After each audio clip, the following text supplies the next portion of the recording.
नमस्कार फ्रेंड्स, आज के वीडियो में आपका स्वागत है। आज के वीडियो में डिस्कस करेंगे एसबीआई के कंट्रा फंड को। एसबीआई कंट्रा फंड जैसा कि आप जानते हैं काफी रेप्यूटेड फंड है और 11 ईयर्स से भी अधिक से यह एग्जिस्टेंस में है। इस फंड का AUM भी काफी अच्छा है जो है 40,486 करोड़। जैसा कि आप जानते हैं कि हाई AUM यह दिखाता है कि उस फंड में कितना अधिक भरोसा इन्वेस्टर्स ने जताया है।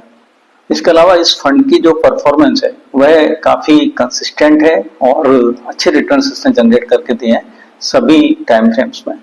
जैसा कि आप जानते हैं कि कंट्रा फंड्स वो फंड्स होते हैं जो मार्केट के हाइप के अगेंस्ट जाके, मार्केट के मोमेंटम के अगेंस्ट जाके, जो मार्केट में प्रिवेलिंग ट्रेंड है उसके अगेंस्ट जाके उन शेयर्स को पिक करने की कोशिश करते हैं जिनमें वैल्यूज है, लेकिन मार्केट ने अभी उनको इग्नोर किया हुआ है। उनकी ट्रू पोटेंशियल को, उनकी ट्रू वैल्यू को मार्केट ने अभी रिकॉग्नाइज और अकाउंट फॉर नहीं किया है।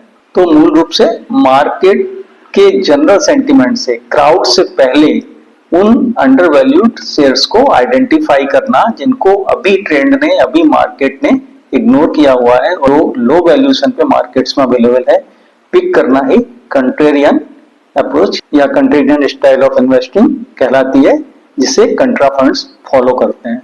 और एसबीआई का ये कंट्रा फंड भी उसी कैटेगरी में आता है। अगर फंड्स के रिटर्न्स की चर्चा करें तो फंड का लास्ट ईयर का रिटर्न है 33%, जबकि कैटेगरी एवरेज है 37%। तो थोड़ा सा अंडर परफॉर्म किया है यहाँ पे फंड ने अपने कैटेगरी एवरेज को, लेकिन लॉन्ग टर्म में इसने कैटेगरी एवरेज के इक्वल ही रिटर्न्स जनरेट करके दिए हैं, जो कि 10 ईयर्स है, जहां पर फंड का एवरेज भी 17% है और कैटेगरी एवरेज भी 17% है। अभी देखिए, ये कोई स्मॉल कैप फंड तो है नहीं जहां पर आप 20% से अबव के रिटर्न्स एक्सपेक्ट करें। यह एक कंट्रा फंड है और कंट्रा फंड वैल्यू फंड्स का ये पास्ट रिकॉर्ड सजेस्ट करता है कि ये 15 से 17-18% ही रिटर्न्स जनरेट करते हैं over a period of 10 years. वैसे भी यह फंड हालांकि कंट्रा फंड कैटेगरी में आता है, लेकिन इस फंड को आप एक फ्लेक्सी कैप फंड भी कह सकते हैं, क्योंकि सेबी गाइडलाइंस के अनुसार जो फ्लेक्सी कैप फंड्स को स्टिपुलेशंस है, जो गाइडलाइंस है, वही कंट्रा फंड्स के लिए भी है। फ्लेक्सी कैप फंड्स के लिए गाइडलाइंस है कि वो अपनी जो AUM होगी, असेट साइज होगी, उसका 65% इन्वेस्टमेंट करेंगे इक्विटी या इक्विटी रिलेटेड इंस्ट्रूमेंट्स में, और इसके अलावा कोई स्टिपुलेशन फ्लेक्सी कैप फंड्स में नहीं होता। कंट्रा फंड्स के बारे में भी सेबी का यही स्टिपुलेशन है कि अपने AUM का, अपने असेट साइज का 65% इन्वेस्टमेंट करेंगे इक्विटी और इक्विटी रिलेटेड इंस्ट्रूमेंट्स में। तो इस लिहाज से आप इसे एक फ्लेक्सी कैप फंड्स भी मान सकते हैं। और अगर फ्लेक्सी कैप फंड्स के लॉन्ग टर्म रिटर्न्स को देखें, कैटेगरी एवरेज उनका है सिर्फ 15%, जबकि इस फंड का है 17%। तो ये 2% का जो डिफरेंस आया है वह इसकी कंट्रेरियन अप्रोच जो फॉलो करते हैं कंट्रा फंड्स, उसी की वजह से है।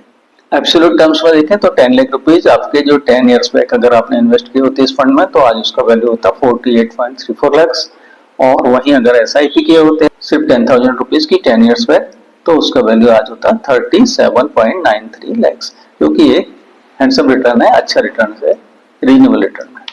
फंड का पोर्टफोलियो टर्नओवर रेशियो कम है अपने कैटेगरी एवरेज से, जो एक पॉजिटिव पॉइंट है।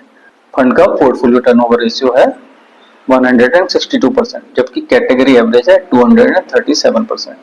तो काफी कम फंड का टर्नओवर रेशियो है, और जो यह दर्शाता है कि फंड कन्विक्शन के साथ इन्वेस्टमेंट करता है और कंटिन्यू करता है अपने इन्वेस्टमेंट के साथ। इसके अलावा एक बहुत बड़ा पॉजिटिव इस फंड के साथ यह है कि अपने सभी प्रोमिनेंट रिस्क रेशियोज में यह फंड काफी बेहतर दिखाई देता है। तो देखेंगे कि बीटा में इस फंड ने 0.86% है इस फंड का बीटा, जबकि कैटेगरी एवरेज है 0.93%।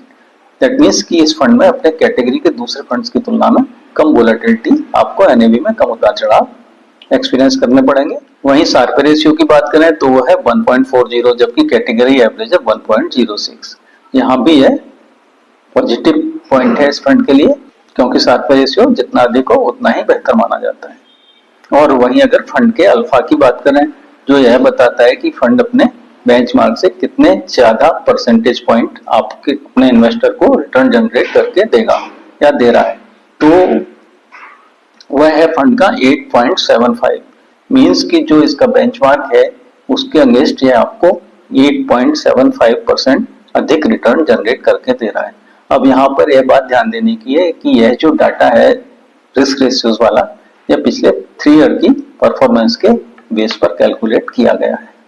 यह वीडियो सिर्फ एजुकेशनल पर्पज के लिए है, यह कोई इन्वेस्टमेंट एडवाइस या रिकमेंडेशन नहीं है। इस वीडियो में इतना ही, मिलते हैं अगले वीडियो में।